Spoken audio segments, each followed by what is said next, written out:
हाँ तो मेरे प्यारे स्टूडेंट, एक बार फिर से हमारे और आपके इस प्यारे से चैनल महात्मा जी स्टडी 91 में स्वागत है। तो चलिए आज हम लोग कवर करेंगे केमिकल काइनेटिक्स इंटरमीडिएट का चैप्टर का टॉपिक है। टॉपिक चैप्टर नंबर 4 रासायनिक बलगतकी जिसे बोलते हैं। तो ध्यान देंगे, ये चैप्टर नंबर 4 है केमिस्ट्री का फर्स्ट पेपर का, केमिकल काइनेटिक्स रासायनिक बलगतकी। इसका अध्ययन हम लोग करेंगे। तो सबसे पहले हम लोग ये केमिकल काइनेटिक्स चैप्टर का नाम देख रहे हैं, तो इसके बारे में पढ़ते हैं। तो मेरे भाई जो आपका फिजिक्स है केमिस्ट्री है, ये आपको 3 पार्टों में विभक्त है। एक फिजिकल केमिस्ट्री बोली जाती है और दूसरा ऑर्गेनिक केमिस्ट्री और तीसरा इनऑर्गेनिक केमिस्ट्री बोली जाती है। तो जो आपका फर्स्ट बुक है, इसमें सॉलिड स्टेट नाम का टॉपिक, सॉल्यूशन, और ये electrochemistry, fourth chemical kinetics, fifth surface chemistry पृष्ठीय रसायन। ये जो आपके 4 टॉपिक हैं ये भौतिकी रसायन के अंतर्गत आते हैं। और उसके जस्ट नेक्स्ट वाला टॉपिक जो P block elements, D block elements and F block elements और कोऑर्डिनेशन कंपाउंड वाले जो टॉपिक आते हैं वो किस में आते हैं? इनऑर्गेनिक केमिस्ट्री के अंतर्गत आते हैं। तो हम लोग जो कवर कर रहे हैं ये फिजिकल केमिस्ट्री को कवर कर रहे हैं। तो देखिएगा, इस टॉपिक का नाम है केमिकल काइनेटिक्स रासायनिक बलगतकी। तो रासायनिक बलगतकी क्या होता है? इसमें जो रिएक्शन होते हैं, रिएक्शन जो होंगे, जो अभिक्रिया होगी, उसमें अभिक्रिया की जो दर का निर्धारण किया जाता है और उनके जो प्रभावित करने वाले कारक हैं, जैसे सांद्रता हो गया, ताप हो गया, दाब हो गया, आदि के प्रभाव का भी अध्ययन किया जाता है। तो ये रासायनिक बलगतकी भौतिकीय रसायन की, किसकी? भौतिकीय रसायन की वह शाखा है जिसके अंतर्गत अभिक्रियाओं के वेग और उनको प्रभावित करने वाले कारक जैसे ताप, दाब, सांद्रता, उत्प्रेरक आदि के प्रभाव का भी अध्ययन किया जाता है। वो जिस शाखा के अंतर्गत किया जाता है उस शाखा को हम लोग क्या बोलते हैं? केमिकल काइनेटिक्स रासायनिक बलगतकी। तो आप लोग मेरे साथ पढ़ाई कर रहे हैं तो पेन और कापी साथ साथ लेकर पढ़िए और नोट्स बनाते हैं। तो आप इसका इंट्रोडक्शन लिख सकते हैं। रासायनिक बलगतकी भौतिकीय रसायन की वह शाखा है जिसके अंतर्गत अभिक्रियाओं के वेग और उन पर विभिन्न कारकों जैसे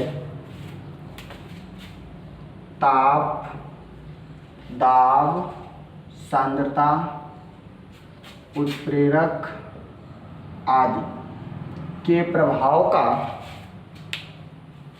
अध्ययन किया जाता है। अब देखिएगा, जो रासायनिक बलगतकी है, रासायनिक बलगतकी, इसके जनक विल्हेल्मी है। याद रखेंगे, विल्हेल्मी। विल्हेल्मी नामक वैज्ञानिक हैं इसके जनक। अब देखिएगा, जो केमिकल काइनेटिक्स के अंतर्गत कुछ रासायनिक अभिक्रियाएं आती हैं, उन रासायनिक अभिक्रियाओं के बारे में अध्ययन करते हैं, जिसमें जो अभिक्रिया होती है, रिएक्शन जो होते हैं, कभी स्लो होते हैं कुछ रिएक्शन, कुछ फास्ट रिएक्शन होते हैं, कुछ मीडियम रिएक्शन भी होते हैं। यानी तीव्र अभिक्रिया भी होती है, अति तीव्र भी, अति मंद अभिक्रिया होती है और एक मंद अभिक्रिया भी होती है। यानी उन अभिक्रियाओं के बारे में भी हमें स्टडी करना होगा। तो फर्स्ट हेडिंग बनाइएगा, तीव्र अभिक्रिया, तीव्र अभिक्रिया, फास्ट रिएक्शन,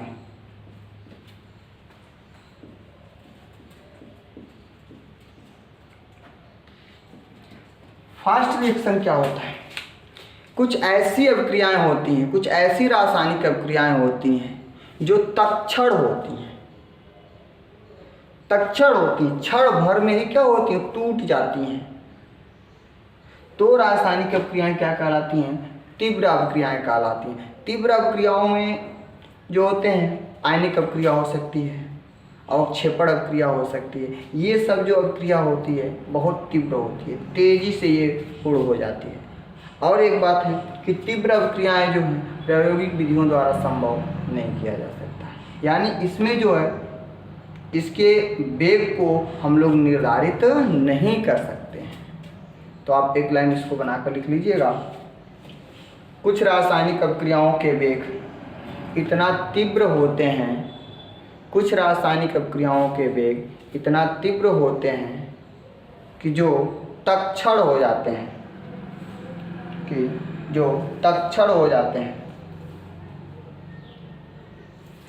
तो ऐसी अभिक्रियाएं तीव्र अभिक्रियाएं कहलाती हैं।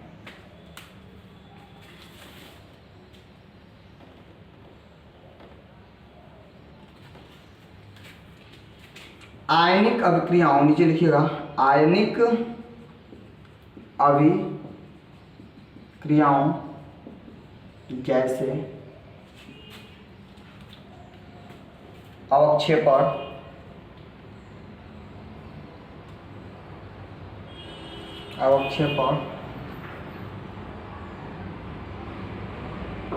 उदासीनीकरण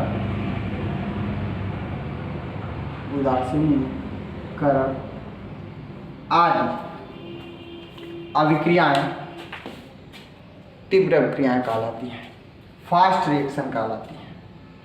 अब इसके एग्जाम्पल्स क्या हैं? जैसे फास्ट रिएक्शन के NaOH सोडियम हाइड्रोक्साइड को यदि हाइड्रोक्लोरिक अम्ल HCl के संपर्क में लाया जाए, ये बहुत तेजी से रिएक्ट करके क्या बना देता है? NaCl, सोडियम क्लोराइड, और यहाँ से Na टूट गया है और क्लोरीन टूटा है, तो Na और Cl कंप्लीट हो गए। अब यहाँ से OH आयन और यहाँ से क्या मिला? H+ आयन, तो क्या बन जाएगा? H2O। तो ये जो रिएक्शन होते हैं बहुत फास्ट रिएक्शन होते हैं, यानी कि तनिक ही समय के अंतर्गत ये NaCl और H2O का निर्माण हो जाता है। और इसी तरीके से दूसरा एग्जाम्पल है AgCl प्लस पोटेशियम क्लोराइड। यदि ये दोनों आपस के संपर्क में आते हैं तो सिल्वर नाइट्रेट NO3, ये क्या बन जाएगा? AgCl, सिल्वर क्लोराइड, और यहाँ से क्या मिल जाएगा? पोटेशियम नाइट्रेट, तो प्लस KNO3, ये है आपका। इस तरीके से ये आप लोगों ने फास्ट रिएक्शन समझ गए। कुछ ऐसी रासायनिक अभिक्रियाएं होती हैं जो इतना तीव्र होती हैं कि तत्क्षण हो जाते हैं, अर्थात कुछ ही क्षण में नए प्रोडक्ट का निर्माण हो जाता है, लेकिन इनकी वेग को निर्धारण करना संभव नहीं है। इसके अंतर्गत आयनिक अभिक्रियाएं कुछ होती हैं जैसे अवक्षेपण और उदासीनीकरण आती हैं, उसको एग्जाम्पल के तौर पे इसे नोट करेंगे। अब हेडिंग बनाइएगा, अति मंद अभिक्रिया। अति मंद अभिक्रिया, वेरी स्लो रिएक्शन। अति मंद अभिक्रिया, वेरी स्लो रिएक्शन। देखिएगा, वेरी स्लो रिएक्शन ये क्या होता है? वेरी स्लो रिएक्शन जो होते हैं, कुछ ऐसी रासायनिक अभिक्रियाएं होती हैं कि कई दिनों, महीनों, वर्षों भी बीत जाते हैं, फिर भी इसमें कोई दर्शनीय अभिक्रिया नहीं होती है। तो उस अभिक्रिया को हम लोग क्या कहते हैं? बहुत समय लग जाता है इस अभिक्रिया को पूर्ण होने में, तो ऐसी अभिक्रिया को क्या कहते हैं? मंद अभिक्रिया कहते हैं, बल्कि अति मंद अभिक्रिया कहते हैं, वेरी स्लो रिएक्शन कहते हैं। ये जो वेरी स्लो रिएक्शन है यानी अति मंद अपक्रिया जो है, इनके वेग को साधारण गतिविधियों द्वारा या साधारण प्रायोगिक विधियों द्वारा निर्धारित नहीं किया जा सकता है। क्लियर हुआ? अब देखिए, जैसे एग्जाम्पल में आप बोल सकते हैं लोहे पर जंग लगना। जो लोहे पर है, लोहे को यदि ज़मीन के अंदर रख देते हैं तो धीरे धीरे उस पर जंग लगता है, कई महीनों वर्षों भी बीत जाते हैं, तब उस पर धीरे धीरे जंग लगता है। क्लियर हुआ? इसी प्रकार से उत्प्रेरक की अनुपस्थिति में हाइड्रोजन और ऑक्सीजन की क्रिया से जल का बनना, H2O+O2, ये जब दोनों आपस में क्रिया करते हैं तो ये H2O बनता है। कब? उत्प्रेरक की अनुपस्थिति में, बहुत ढेर दिनों में। इसकी समय की कोई सीमा नहीं है, लेकिन उत्प्रेरक की अनुपस्थिति रहे, कोई भी यहाँ पे कैटालिसिस उपस्थित नहीं रहेंगे। रिएक्शन को कंप्लीट करने के लिए हाफ से मल्टीप्लाई, तो एग्जाम्पल तौर पे लिख लेंगे। जैसे फर्स्ट पे लोहे पर जंग लगना, लोहे पर जंग लगना। Second H2 half O2 gives H2O, उत्प्रेरक की अनुपस्थिति में, उत्प्रेरक की अनुपस्थिति में। करेक्ट? अब देखिएगा, कुछ ऐसी भी अपक्रियाएं हैं जो फास्ट रिएक्शन और वेरी स्लो रिएक्शन के बीच में आती हैं। उन अपक्रियाओं को हम लोग क्या कहते हैं? मंद अपक्रिया कहते हैं। तो आप नेक्स्ट हेडिंग बनाइएगा, मंद अपक्रिया।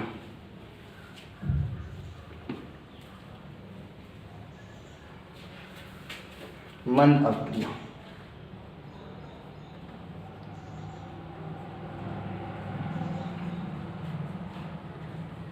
स्लो रिएक्शन,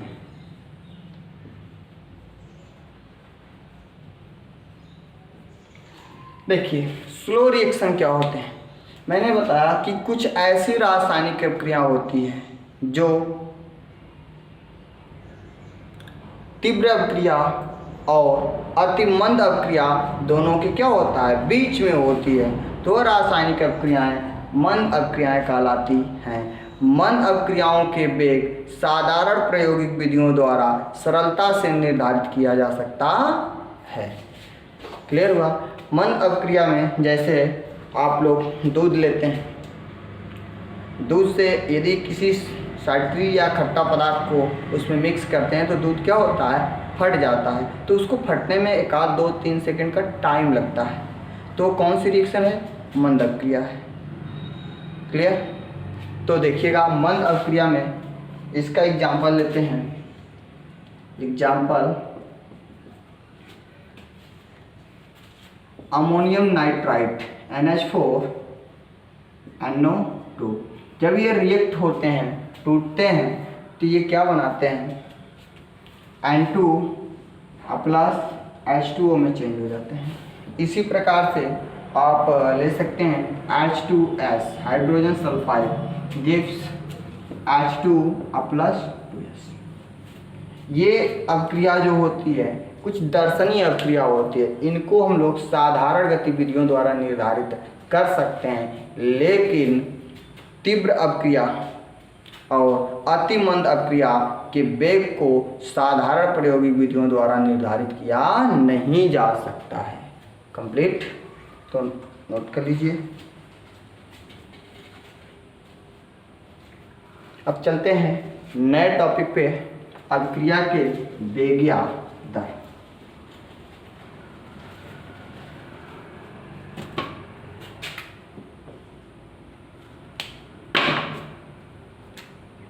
अभिक्रिया के वेग या दर। Rate of reaction, rate of reaction. देखिएगा, अपक्रिया के वेग या दर क्या होता है। इससे पहले आप लोगों ने फिजिक्स के अंतर्गत चाल या वेग की परिभाषा पढ़े हैं, चाल या वेग का। देखिए मैं इसी के बेस पे आपको अभिक्रिया के वेग या दर के डिफिनेशन को और इसके फार्मूले को डिराइव करूँगा। चाल या वेग की परिभाषा क्या होती है? एकांक समय में तय की गई दूरी को चाल कहते हैं, या एकांक समय में तय किए गए विस्थापन को वेग कहते हैं। यही नहीं कहते हैं, चाल बराबर बोलते हैं दूरी अपान टाइम यानी समय, या विस्थापन अपान समय, इसको वेलोसिटी बोलते हैं और इसी को चाल बोलते हैं। इसी प्रकार से आपका अभिक्रिया का वेग को निर्धारित करना है, करेक्ट। तो आपको यहाँ पे जो दूरी तय करते हैं, लंबाई मापते हैं, उसको और उसमें लगे समय अंतराल को, अनुपात को हम लोग क्या कहते हैं? चाल या वेग कहते हैं। तो सेम यही प्रोसेस है कि एकांक समय में किसी अभिक्रिया के अभिकारक या उत्पाद की सांद्रता में परिवर्तन की दर अभिक्रिया की वेग या दर कहलाती है। समझ में आया?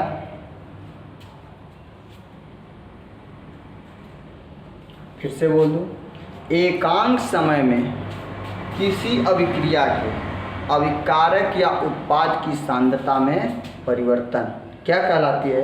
अभिक्रिया की दर कहलाती है। तो देखिएगा, इसको एक लाइन परिभाषा नोट भी कर सकते हैं। एकांक समय में किसी अभिक्रिया के अभिकारक या उत्पाद की सांद्रता में परिवर्तन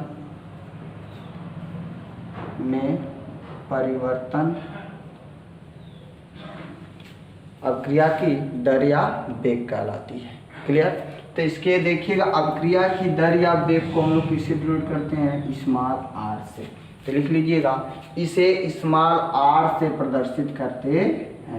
किसे डिनोट करते हैं? स्मॉल आर से प्रदर्शित करते हैं। अब हम लोग फार्मूला निकालने जा रहे हैं अभिक्रिया की वेग या दर। अभिक्रिया की वेग या दर बराबर फार्मूला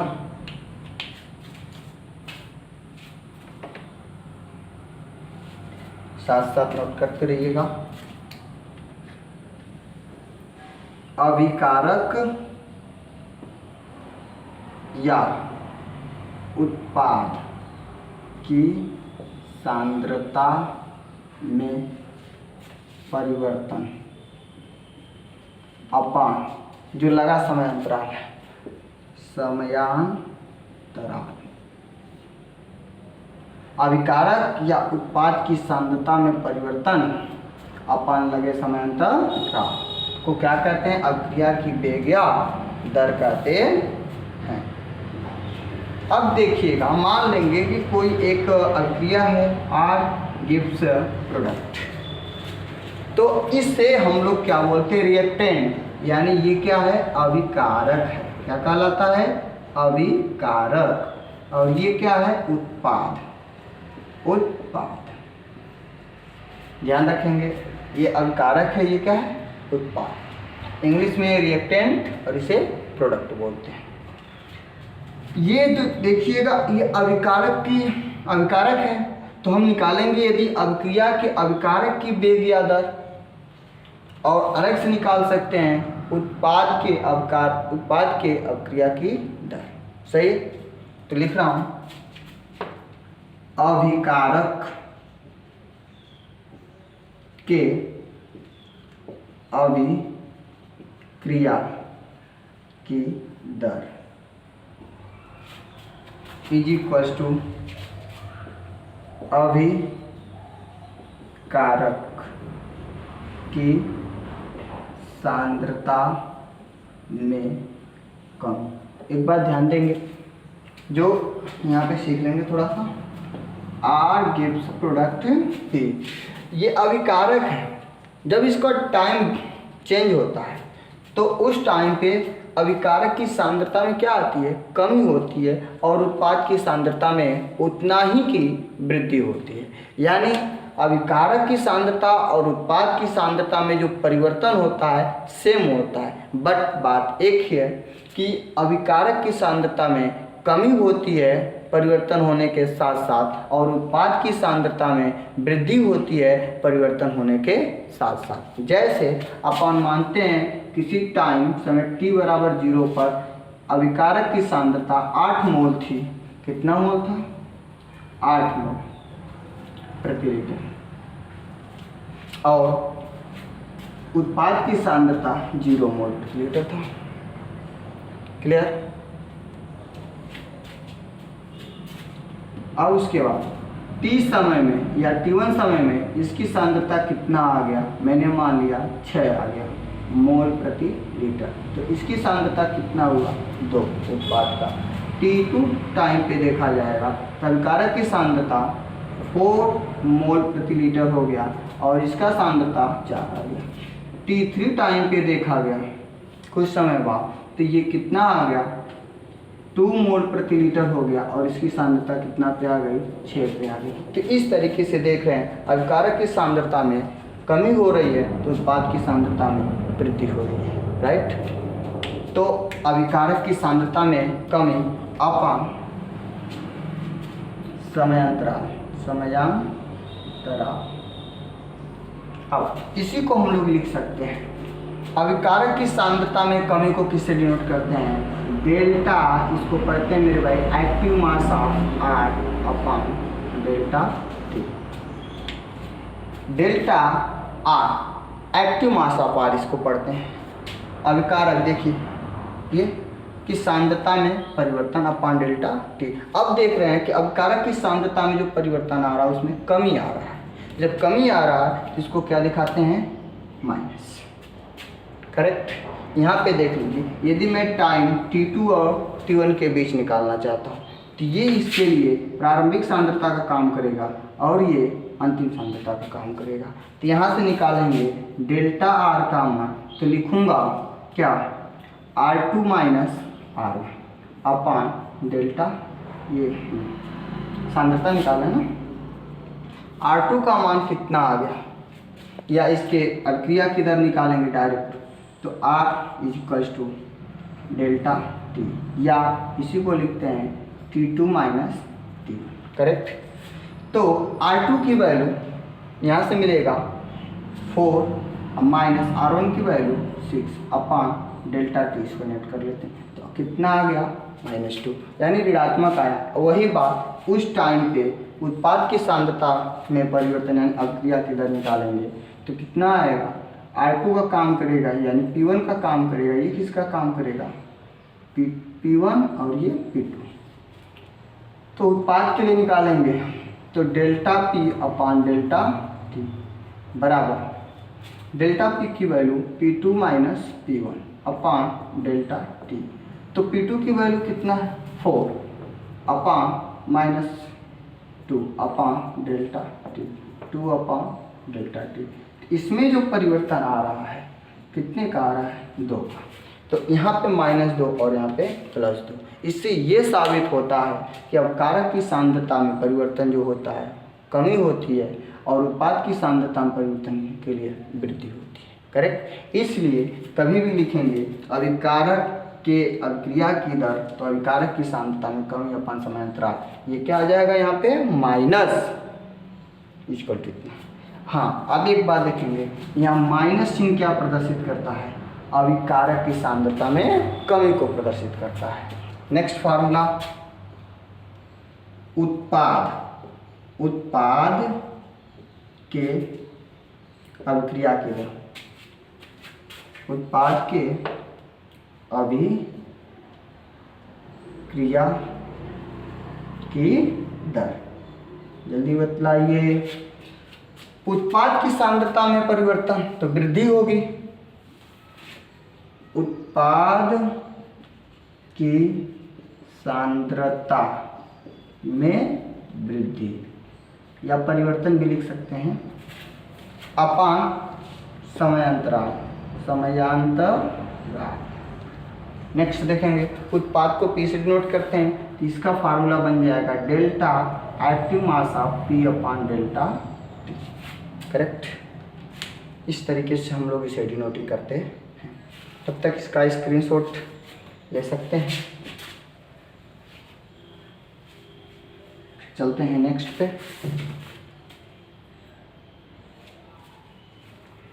देखिए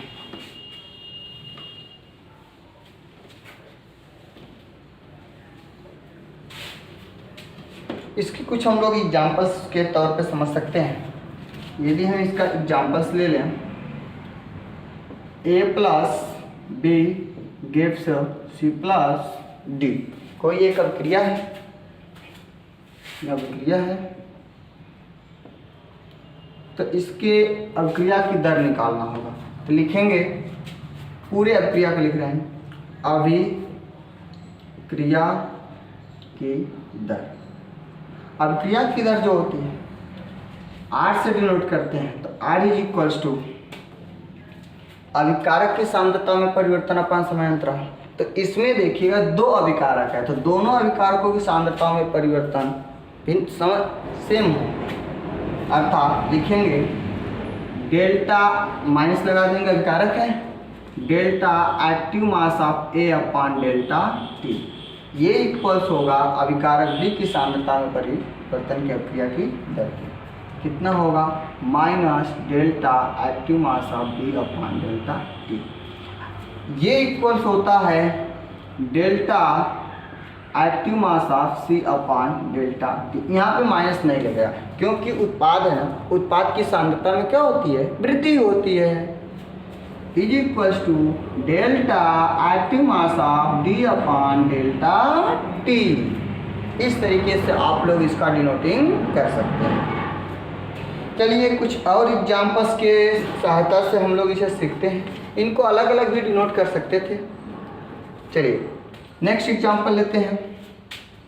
example number 2, 3a plus 2b gives 4c plus 5d। यहाँ पे देखिएगा, इस बार अभिकारक a के कोफिशिएंट है, गुणांक है, और अभिकारक b के भी कुछ कोफिशिएंट है, और उत्पाद c के भी कुछ कोफिशिएंट हैं जिसका मान कितना है? 4, और उत्पाद d के भी कुछ कोफिशिएंट है।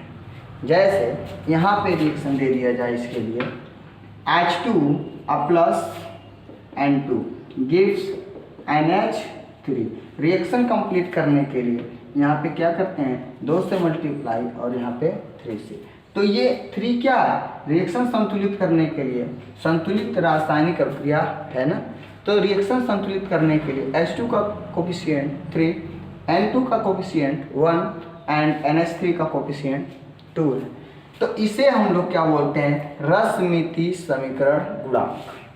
क्या बोलते हैं? रसमिति समीकरण गुणांक, या इसी का दूसरा नाम है स्टाइकियोमेट्री गुणांक। तो नोट करते हैं, देखिएगा, अभिक्रिया की दर, अभिक्रिया की दर अच्छी तरीके से देखते रहिएगा, एकदम पूरा क्वेश्चन समझ में आ जाएगा। Small r is equals to क्या लिखेंगे? माइनस, ये जो कोफिशिएंट होता है इसको 1 अपॉन ऐसे लिखते हैं व्युत्क्रम के रूप में, delta active mass of A upon delta T. Correct. अब इसका लिखना है अभिकारक बी की अभिक्रिया की दर, तो कैसे लिखेंगे? Minus 1 upon 2। क्यों माइनस लगा? क्योंकि ये अभिकारक है। Delta active mass of B upon delta T is equals to, अब उत्पाद की सांद्रता में परिवर्तन, तो 1 अपॉन 4, यहाँ पे माइनस नहीं लगेगा क्योंकि उत्पाद आ गया ना। उत्पाद की सांद्रता में क्या होती है? वृद्धि होती है। Delta active mass of C upon delta T is equals to delta 1 upon 5 आ जाएगा आगे, delta active mass of capital D upon delta T. इस तरीके से हम लोग अभिक्रिया की दर को डिनोटिंग कर सकते हैं। करेक्ट। और एक आध दो एग्जाम्पल्स लेते हैं।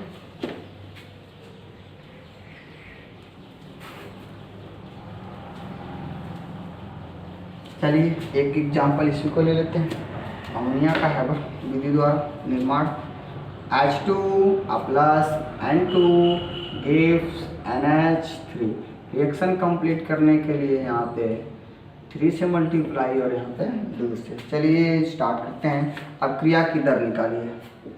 अभी क्रिया की दर स्मॉल r से डिनोट करते हैं। क्या होगा? -1/3 delta active mass of H2 upon delta T। चलिए इज इक्वल्स टू -1 अपॉन, कहाँ भाई कुछ भी नहीं है, 1 है ना, तो 1 को लिखे या छोड़ दीजिए। Delta active mass of N2 upon delta T is equals to, अब क्या लिखना? उत्पाद की सांद्रता में परिवर्तन अपॉन समयांतर। तो कितना कोफिशिएंट इसका? 2। तो क्या लिखेंगे? 1/2 delta active mass of NH3 upon delta T। यहाँ पे देखिएगा, अगले एग्जाम्पल्स में मैंने भूल गया था देना, यहाँ लिख सकते हैं जहाँ 3, 2 है ना, स्टाइकियोमेट्री गुणांक या रसमितीय समीकरण गुणांक लिख सकते हैं। रस ऐसे लिखेंगे, अभिक्रिया के रसमितीय समीकरण गुणांक हैं। इसे स्टाइकियोमेट्री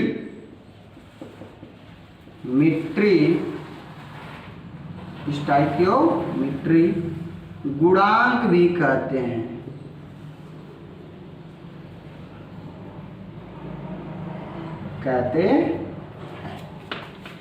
नोट कर लीजिएगा।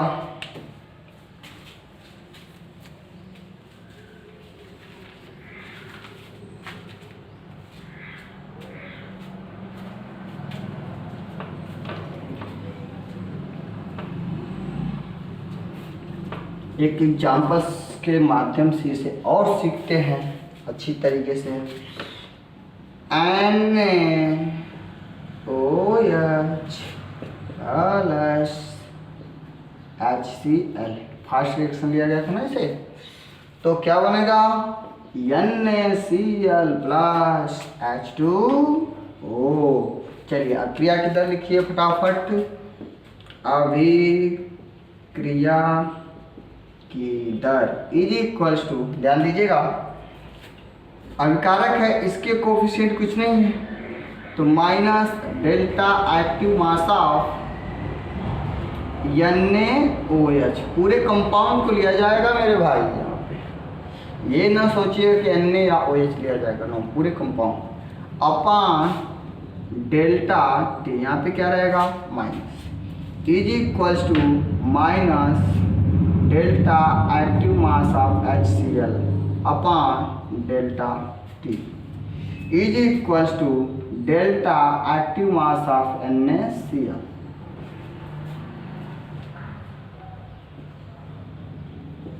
Upon delta T is equals to delta active mass of H2O upon delta. Correct, इस तरीके से नोट कर लेंगे। बता दूं, चलिए बहुत अच्छा। अब हम लोग थोड़ा इसके अंतर्गत रेट एंड टाइम के बीच कुछ ग्राफ प्लॉट करने जा रहे हैं। रेट में आपको अभिकारक और उत्पाद दोनों के रेट ले सकते हैं। तो देखिएगा, ग्राफ प्लॉट करते समय हम लोग 2 एक्सिस का उपयोग करते हैं, एक X axis and second Y axis. X axis पे हम लोग टाइम पीरियड को डिनोट कर दे रहे हैं एंड वाई एक्सिस पे रेट।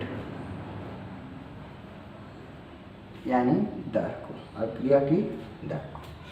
तो अभी आप जस्ट देखे थे कोई अभिक्रिया आर है, ये गिव्स प्रोडक्ट पी, तो इसकी सांद्रता में क्या हो रही है, कमी समय के साथ साथ, तो इसकी सांद्रता में क्या हो रही है, वृद्धि।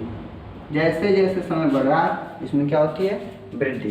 तो इसके बीच जब ग्राफ प्लॉट होगा तो अभिकारक की सांद्रता क्या होती है, घटती है, तो समय के साथ क्या होगा, ये घटेगा। देखिए जैसे टाइम था यहाँ पे T1, तो अभिकारक की सांद्रता कुछ और थी, यानी ये क्या है, delta active mass of R है। और जैसे टाइम बढ़ा तो इसकी सांद्रता घट गया, यहाँ पे आ गया सांद्रता और कम हो गई, यहाँ पे आया सांद्रता और कम हो गई, तो इस तरीके से क्या घट रहा है। और उसी का व्युत्क्रम होता उत्पाद की सांद्रता। उत्पाद की सांद्रता जो होती है बढ़ती है। ये टाइम से जीरो से, अब देखिए कि यहाँ टाइम जीरो था तो उसमें सांद्रता भी जीरो थी, जैसे जैसे टाइम बढ़ रहा है वैसे वैसे उत्पाद की सांद्रता क्या हो रही है, बढ़ रही है। ये क्या है, delta active mass of P, correct. ये जो सांद्रता घट रही है इसलिए ये डायरेक्शन, और सांद्रता बढ़ रही है तो ये डायरेक्शन। ग्राफ प्लॉट कर सकते हैं, जल्दी स्क्रीनशॉट लीजिए।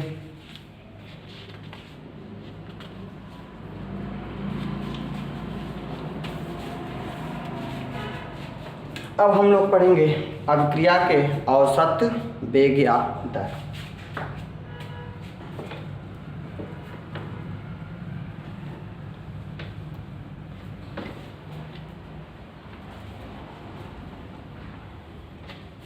हेडिंग बनाइएगा, अभिक्रिया के औसत वेग या दर। अभिक्रिया के औसत वेग या दर, एवरेज रेट, एवरेज रेट। देखिएगा जो एवरेज निकाला जाता है, औसत निकाला जाता है, एक निश्चित समय अंतराल पे निकाला जाता है। इसके लिए जो टाइमिंग होती है वो फिक्स होती है, यानी बोल दिया जाए कि 5 और 10 सेकंड के बीच में इसकी वेग क्या होगी, तो क्या कहलाएगी, 5 और 10 सेकंड के बीच समय अंतराल के बीच, यानी 5 सेकंड में जो इसकी अभिक्रिया का वेग आएगा वो क्या कहलाएगा, औसत वेग या दर कहलाता है। अर्थात इसकी डिफिनीशन आप लोग बोल सकते हैं, किसी निश्चित समय अंतराल में, किसी निश्चित समय अंतराल में अभिक्रिया के अभिकारक या उत्पाद की सांद्रता में परिवर्तन की दर अभिक्रिया की औसत वेग या दर कहलाती है। एक बार फिर से नोट करते रहिएगा, किसी निश्चित समय अंतराल में किसी अभिक्रिया के अभिकारक या उत्पाद की सांद्रता में परिवर्तन की दर उस अभिक्रिया की औसत वेग या दर कहलाती है। इसे RAV या R वेक्टर बार पढ़ते हैं से प्रदर्शित करते हैं।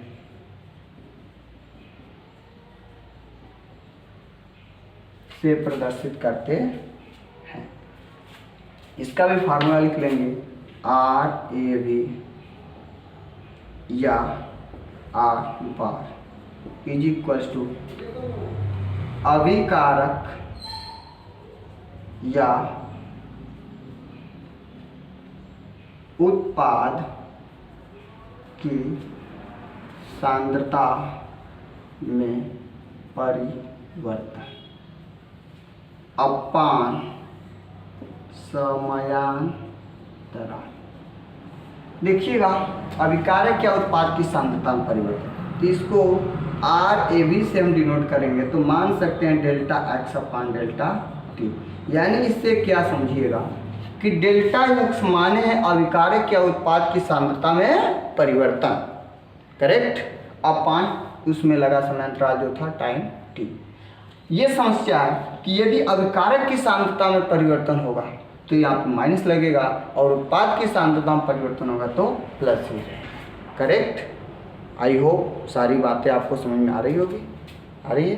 चलिए तो कमेंट बॉक्स में आप बताइएगा कि आपको ये वीडियो कैसा लगा। चलते हैं नेक्स्ट, तात्क्षणिक वेग या दर, इंस्टैंटेनियस रेट।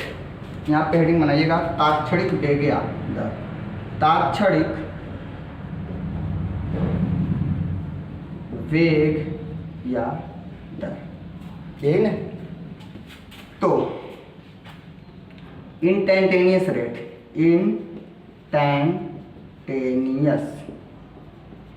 रेट यानी ताक्षणिक वेग या दर, यानी किसी सूक्ष्मतम समय अंतराल में क्षण भर में अभिकारक या उत्पाद की सांद्रता में परिवर्तन की दर क्या कहलाती है? उस क्षण पे अभिक्रिया की ताक्षणिक दर या वेग कहलाती है। ताक्षणिक तात्कालिक वेग या दर, यही ना है। सूक्ष्मतम समय अंतराल की बात है। अल्पतम समय 10⁻³ से भी कम हो, उसमें जो अभिक्रिया की अभिकारक या उत्पाद की सांद्रता में परिवर्तन होगा, उसकी जो रेट निकाला जाएगा वो क्या कहलाएगा? ताक्षणिक वेग या दर। तो एक लाइन आप डिफिनीशन लिख लीजिए, किसी सूक्ष्मतम समय अंतराल में, किसी सूक्ष्मतम समय अंतराल में या किसी क्षण भर में अभिक्रिया के अभिकारक या उत्पाद की सांद्रता में परिवर्तन, उत्पाद की सांद्रता में परिवर्तन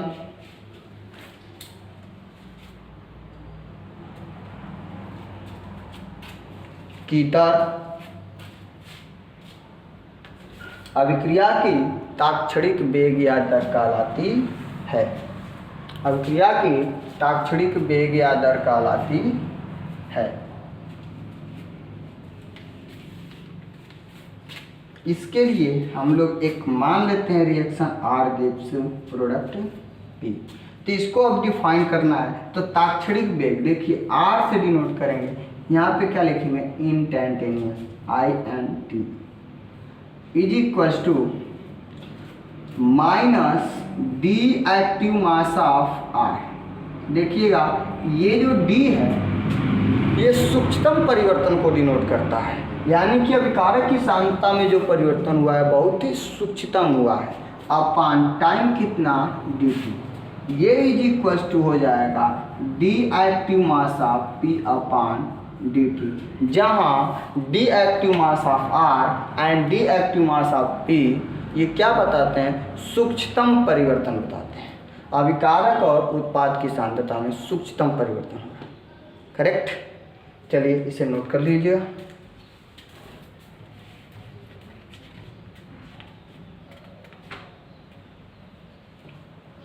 अब कुछ इसके और एग्जाम्पल्स ले लेते हैं। 3A + 2B gives 4C + 5D।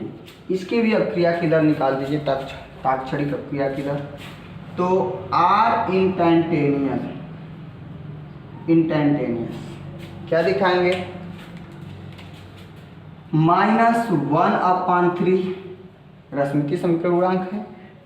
D active mass of A upon dt is equals to -1/2 D active mass of B upon dt is equals to 1/4 D active mass of C upon dt is equals to 1/5 D active mass of D upon dt लिख लेंगे।